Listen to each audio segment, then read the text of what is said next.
Hello. So today, September 13, tatakbo tayo kasama si Bri and Allen. So last August din, merong event dito sa Sydney na ginaganap annually. It's called City to Surf. So si Allen, hindi siya nakapag-register doon kasi late na niyang napag-decide na sumali. So yun, ang promise ko sa kanya is tatakboy na lang namin yung City to Surf route. Titignan niya kung kaya ngayon. So today wala akong target time na matapos yun. So sasabayan ko lang yung pace ni Allen. So mamaya tanong natin kung may target time si Allen. So yun, aalis na kami ni Yula. Magkikita kami nila Allen and Bryce sa Martin Place Station sa may CBD. So yun, mayan lang ulit. So yun, andito na tayo sa Sydney CBD. Bumaba kami ni Yula sa Wynyard Station. So maglalakad pa ako papuntang Martin Place kasi doon kami magkikita nila Allen. So andito ako sa park sa may Wynyard. So ito siya.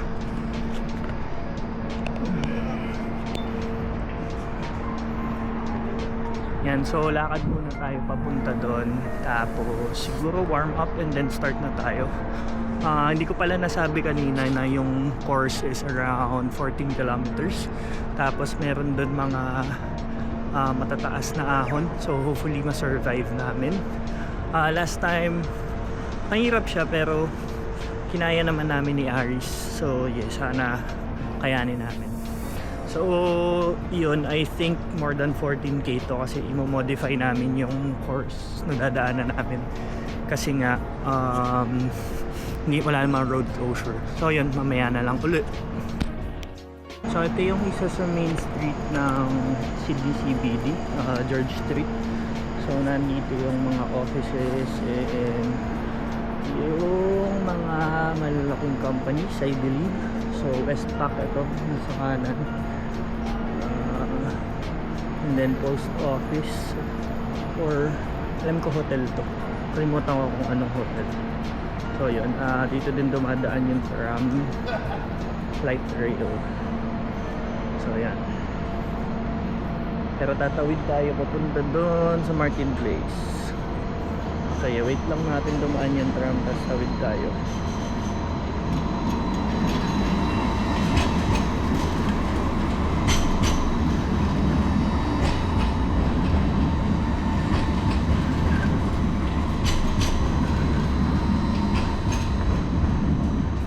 So yun, andito na ako sa Martin Place. So hintayin ko si Bri at saka si Allen dito. So ito yung Martin Place Station ng Metro. So yan. So wait natin sila dito.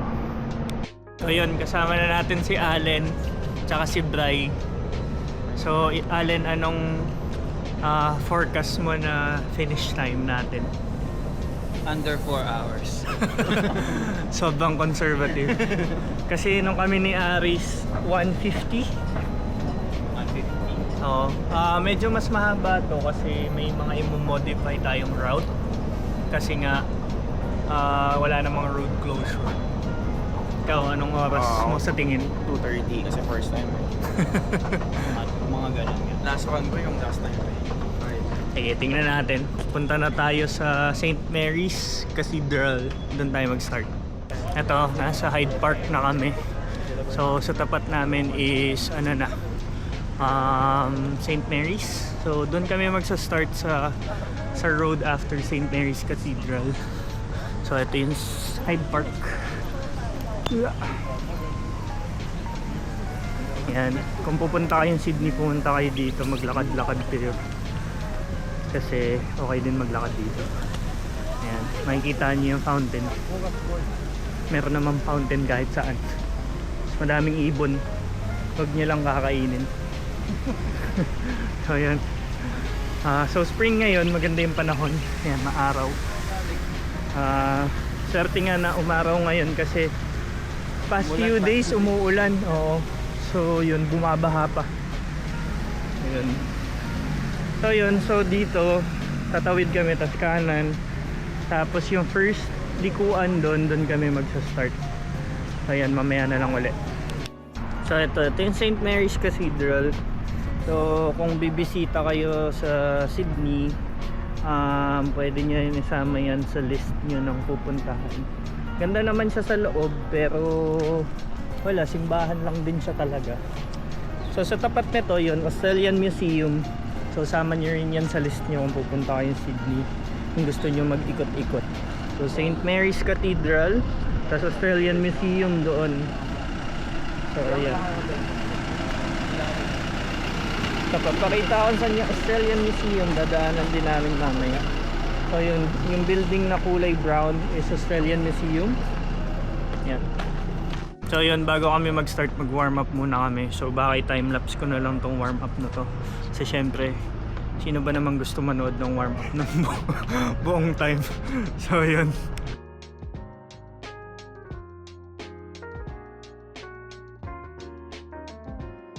So yan, ito yung Australian Museum. So if ever pumunta kayo dito sa Sydney, puntahan nyo rin ito Australian Museum. Libre naman yung entry dyan, unless pupunta kayo dun sa may limited exhibit. So yun, dito kakaliwa na kami. Tapos yun, start na kami dito. So ano na lang, checkpoint na lang per kilometer. So yun, start na muna kami. So yun, challenge ngayon is yung mga hinto. Daming stoplight. So hintay kami sa stoplight na mag-go. Tsaka itong vest, sakit sa dibdib, tumatama sa akin. Nagbabounce. So yun, wala pa kaming 300 meters pa lang kami. So yeah, checkpoint sa 1 km. Ayan, 1 km na kami. Pagod yung ahon. So ayan, ito pababa na. So yeah, checkpoint sa 2 km. Ayan, Allen Bray. Ayan, approaching Rushcutters Bay na kami. So sa Rushcutters merong malaking park. Tumakbo na kami before dito ni Allen. So yun, Rushcutters Bay Park yung tawag, syempre si park nga, diba? So ito na yung Rushcutters Bay Park. So as per watch, 1 kilometer and 600 meters na kami. So yan, Rushcutters Bay Park. So ito 2 km, stoplight kami. Nasa na ba tayo? After ng Rushcutters Bay. So meron pang ahon dun. Yan, medyo pagod na ako. Pero laban lang. Meron pa kaming 12 kilometers pa. So yan, checkpoint at 3 km. 3K checkpoint. Yan. Papunta namin yung Rose Bay ata. Hindi ko na kung nasa na kami. Edgecliff na to.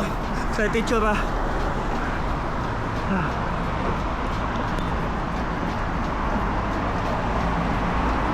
So checkpoint na lang ulit sa 4K. Correct ko lang, sa Woolahara pala kami. Kasi may library nakapangalan doon. So yun, doon ko nalaman namin pala. Ayan, takbo muna uli kami. Yun, so 5 minutes pa lang kami tumatakbo, double bay na. So yun, nasa border kami. So ito, double bay. So hinihintay lang namin yung stoplight, tapos tatakbo na uli kami.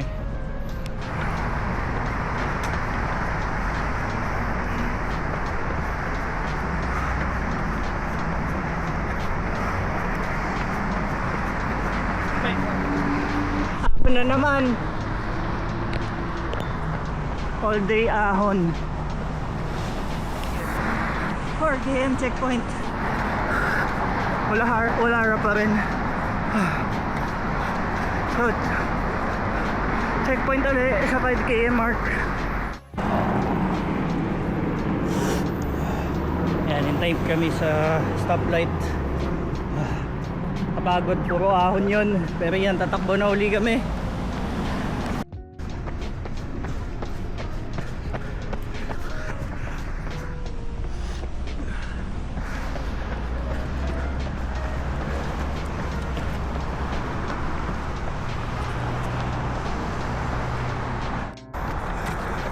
$5K checkpoint. Rose Bay ata to, or Double Bay, I don't know. So yun, nasa Rose Bay na kami pala. Chinek ko sa Google Maps. Humihingi muna kami. Naka 5k na kami. 5k in, no? Tama. 5.3. 5.3k. So yun, ito si Bri. Yan, ito yung Rose Bay. So yun, resume na kami uli sa takbo namin. Medyo mainit-init na. Around ilang degrees? Mga 19 degrees na. So yun, this past few days nasa 12 or 13 degrees. So yun, balik muna kami sa pagtakbo. 6k checkpoint. So we're getting ready for Heartbreak Hill. It's up ahead.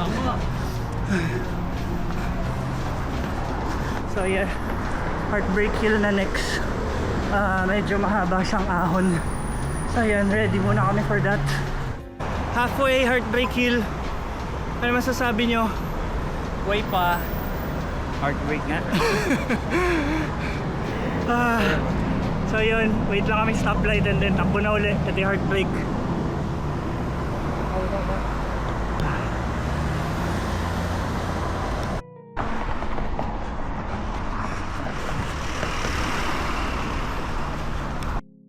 $7 km. Nasa Heartbreak Hill pa rin kami. Konti na lang. Tapos na kami. Kami yung tapos. Hindi, pero lapit na.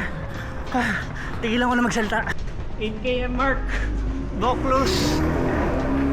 Tama ba yung pronunciation ko? Pero anyway, tapos na yung Heartbreak Hill. Vaucluse na kami. Ito.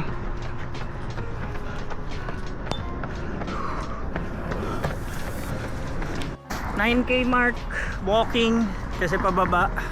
Nahirapan silang tumakbo pababa. Mabilis to. So yun, natapos yung Heartbreak Hill. So I guess puro pababa na to eh. Hindi, may onting ahon para hindi sila mag-expect na puro pababa. May onting ahon pa to as per experience. So yun, nandito na kami sa Vaucluse. Nagpas na ba? So ano na to? Bondi na to eh, alam ko.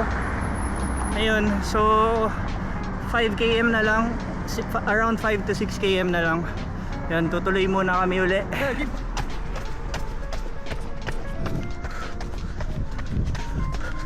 Oops, maputik. Random birds. 10k mark. Lalakad uli kami. Masakit na ang mga hip flexor. Kaya konti na lang. Kapagod. Ba't ba natin ginagawa to? So yun, takbo na uli kami. Ito na, lapit na Bondi. Bondi Beach. Kaya around Bondi area na kami. 11 km mark. Lalakad na naman kami. Mukhang ito na yung checkpoint namin puro lakad. Pero pababa na to. Kanina ko pa sinasabing pababa. Pababa na yung energy. Mali ata na huminto-hinto kami kasi nagko-cool down yung muscles namin. So, Huminto kami kasi hindi nila kaya. Sinabayan ko lang sila. Ako minado. First time ko. Babalikan ko to. so nung nag-city to surf ako last August 10, tuloy-tuloy siya. So hindi nagko-cool down yung muscles. So natakbo ng 14 km tuloy-tuloy. So yun, something to note next time. Hindi na tayo pwede tumigil-tigil kasi nagko-cool down. Nagsimula to nung after Heartbreak Hill eh. Pero anyway, andito na din naman tayo. Tatapusin na lang namin. 12k mark. 12K. As usual, walking. Mga to puro lakad eh.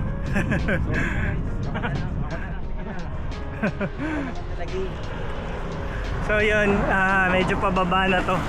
Sure ako pababa na to, nakita na namin yung Bondi Beach dito sa kanan eh. Pero mas pinili namin. Ito kasi yung view. Pinili naming maglakad kasi mahihina kami. Kasi wala na kaming choice. Ayun. So I think ang big difference nung City to Surf tsaka ito, ulan, oo. So, Ngayon eh. ang init. Parang Pilipinas ang puto. Pero hindi yun ang dahilan. Mahina lang talaga kami. So, Sila. kailangan lumakas pa kami. Yung Heartbreak Hill. Heartbreak talaga kapag mainit. So, yun. Pinace ko pa kasi si Pichog. Ano nag-jogi kahapon? So 2 km na lang, sa finish line na kami sa parking lot. So yun, tatakbo muna uli kami. 13 km checkpoint, last km. Si Alan nasa likod, si Bri nasa likod na likod. So yun, takbo muna, push, last push. Yan, lapit na, sa Bondi Beach na kami. So, push na lang. Nag-sudden stop kasi may pedestrian. So, hindi na daw maka-start uli si Allen. Pero tignan natin. Bondi Beach na kami. Yan o. Steps na lang to eh. Hindi siya konti. 1 kilometro pa to. Okay lang yun. At least hindi tayo lalakad pabalik CBD. Bray, pabalik pa daw. Oh, hindi na. Wala daw tren eh. Saka bus. Wala. Uber ako. Lakad daw hanggang Bondi Junction. Ang init, sir. So ito, nasa Bondi Beach na kami. Sakto 14k as per our watch. And sakto din, alas 12 na. Ayan, 9:30 or around 10 na tayo nagsimula. So around 2 hours. So Bondi Beach na. Magla-lunch na kami na while. Kitain namin ulit sila Yula. Yan. So yun, mamaya baka may recap kami for post-run realizations. So yun, tapos na yung run technically. So kain muna kami. Ayun, nakita ko lang ang daming kites ngayon sa Rangola. I don't know kung may event about kite. So ayan, zoom natin. Sheesh, dami kite. May windmill pa dun. Lols.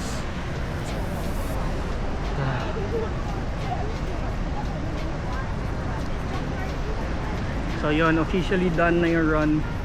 So yun, palakad na kami pa up South Bondi. End na namin yung vlog dito. Hindi namin sama yung kain. Yan, nag-boost kami. Bye, till next vlog.